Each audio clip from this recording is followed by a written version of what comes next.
नमस्कार, जोहार, जय झारखंड। अभी मैं सदर अस्पताल में हूँ और मेरा डिस्चार्ज का प्रोसेस चल रहा है। और जो हम लोग आंदोलन का शुरुआत पिछले 2 जुलाई से किए थे और 5 जुलाई से प्रत्यक्ष रूप से संघर्ष को शुरुआत किए।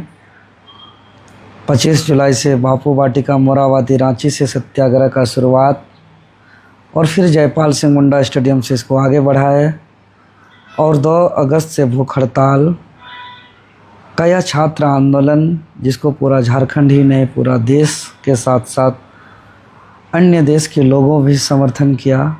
आज सभी लोग का निगाह है कि आंदोलन का आउटपुट रिजल्ट क्या निकला, आंदोलन का वास्तविक और स्थिति क्या है और आगे का क्या रणनीति है।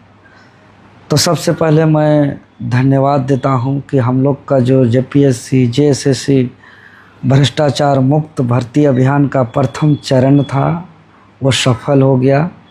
जेएसएससी सीजीएल समेत टीडीपीएल ब्लैक लिस्टेड एजेंसी के द्वारा जितने भी परीक्षाएं आयोजित की गई थी, लगभग कुल 14 परीक्षा रद्द हो गई, जिसमें धांधली हुई थी। इन तमाम परीक्षाओं पर पेपर लीक हुआ था, पैरवी से सेटिंग हुई थी, धांधली हुआ था, गड़बड़ी हुई थी तो कार्रवाई भी हो गई।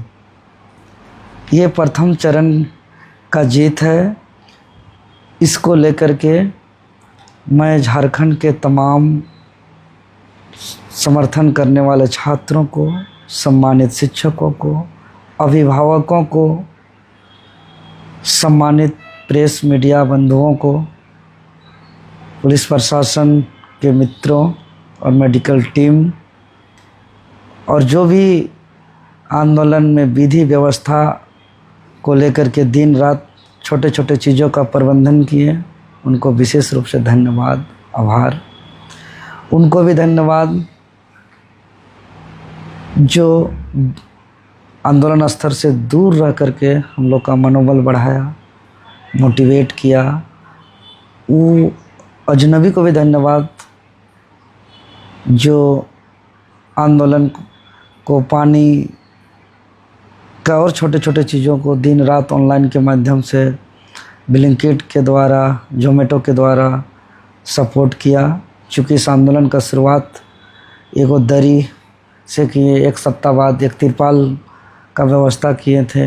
बहुत मुश्किल से, कठिन परिस्थिति से आगे संघर्ष को बढ़ाए और फिर आगे जा कर के सारा व्यवस्था हुआ, मच्छरदानी का व्यवस्था, टेंट का व्यवस्था, बैठने का व्यवस्था, चादर का व्यवस्था। तो ये सभी आम आवाम के सहयोग से यह आंदोलन आगे चल पाया, अंजाम तक पहुंचा। इसके लिए सबको तहे दिल से मेरा धन्यवाद।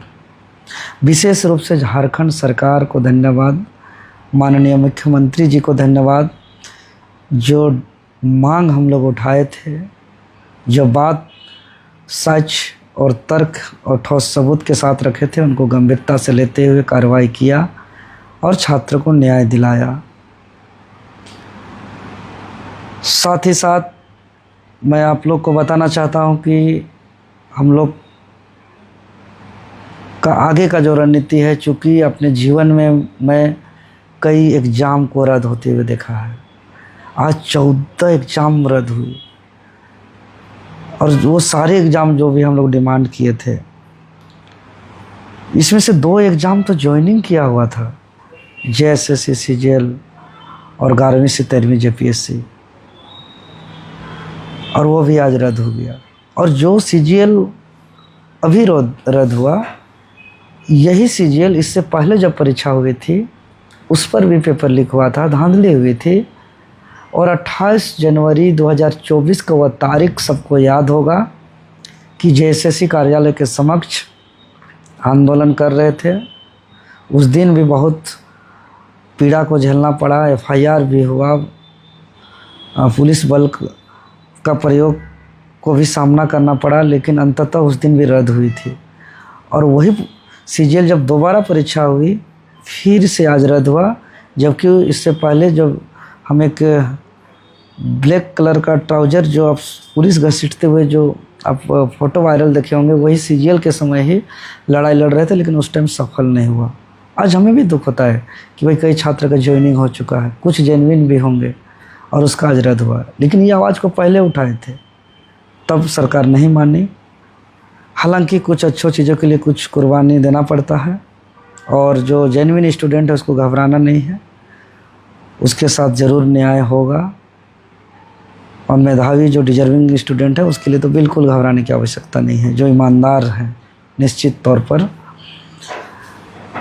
आगे का जो हमारा रणनीति होगा, चूँकि कई एग्ज़ाम को हमने सीबीआई जांच होते हुए देखा है, सीआईडी जांच होते हुए देखा है, रद्द होते हुए देखा है, लेकिन क्या सबसे बड़ा सवाल है कि ये जो 14 एग्ज़ाम रद्द हुआ, आने वाले दिनों पर फिर जो 14 एग्ज़ाम होगी, क्या फिर से पेपर लीक होगा, क्या फिर से धांधली होगी, क्या फिर से पैरवी से नौकरी होगा? ये सबसे बड़ा चुनौती है। इसलिए मेरा अगला चरण का जो संघर्ष होगा कि सरकार के द्वारा मुझे गारंटी दिया जाए कि फ्यूचर में कभी भी पेपर लीक ना हो, कभी भी पैरवी और धांधली से नौकरी ना हो। ये मुझे गारंटी चाहिए ऐसा एजुकेशन सिस्टम का,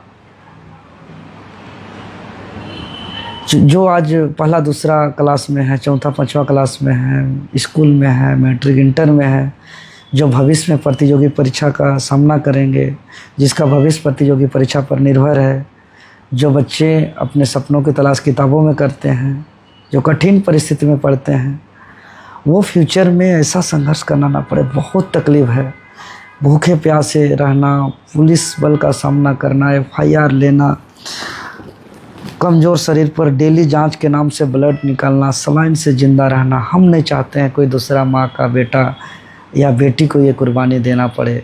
हम चाहते हैं एजुकेशन सिस्टम ऐसा हो जो गारंटी दे पेपर लीक ना हो, चाहे इसके लिए विधानसभा पर कानून बनाना पड़े, चाहे इसके लिए संविधान को संशोधन करना पड़े, लेकिन हर एग्ज़ाम का ऑडिट हो, हर स्टेज का ऑडिट हो, गोपनीय हो, क्लियरेंस सर्टिफिकेट दिया जाए, पूरा निष्पक्ष और पारदर्शिता सुनिश्चित हो, जवाबदेही सुनिश्चित हो।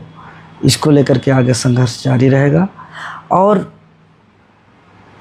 छात्र को लगता है कि संघर्ष को और कुछ मांगों को लेकर के जारी रखना है, तो निश्चित तौर पर छात्र का हर संघर्ष के साथ पूरे समर्पित भावना से देवेंद्र नाथ महतो खड़ा है और आगे भी खड़ा रहेगा। फिर से मैं सबको धन्यवाद व्यक्त करते हुए जोहार, नमस्कार करता हूँ।